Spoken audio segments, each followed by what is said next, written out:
I want to ask you about Brayden Point. We've been making this point, pardon the pun, recently. This is like he may hit 50 here, right? Like there's a real good chance here that Brayden Point gets the quietest 50 goals that we've seen since, I don't know, Dave, fill in the blank. But I know Connor McDavid is dominating the scoring conversation. We all get that. But is this not the quietest? You've watched a lot of hockey in your life and you've called a lot of games.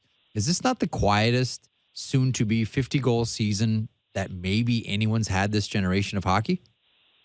I think respectfully to Brayden, I can see how that would be the case simply because, first of all, the two guys in Edmonton, steal all the headlines. And maybe I think Kucherov even gets more of the headlines in Tampa because he's so flashy with his 100-point season and challenging for a career high on his end. I doubt he's going to get to his 128 now, but still 100 points to 100 points. And I remember when Brayden Point had his previous career high, 41. That kind of caught me off guard at the time, too, not being around the team as much as I am now. Like, wow, that's a lot of goals for a guy who was a third-round pick. But listen, I watch him night in, night out, and rarely do you not get 100% out of Brayden Point. He is the spark plug, or as my partner likes to say on the air, the transmission of the offense. He kicks things into high gear. Imagine a guy starting his motorcycle, that kickstart. That's what Brayden Point does night in, night out with his speed, his ability to back defensemen up and gain the zone. And he's got a sneaky, excellent shot, and he gets to that quiet spot in the power play. He's got 18 power play goals, so it's not a secret where he is, but he still has success there.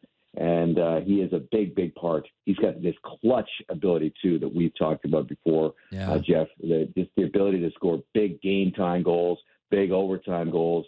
If you look back at some of his goals, especially around December, I think he had 2 or 3 absolute stunners. And he's got high-level skill, elite-level skill, and he is a hockey player in that he's modest. Everybody around here is talking about him getting to 50. He won't talk about it. And he just goes out there and plays. You should see him show up to the rink. He's just a total hockey player that just wants to go out on the ice and play. And it shows night in, night out. But is it quiet? Sure, I guess it is, but not around here, not in my mind.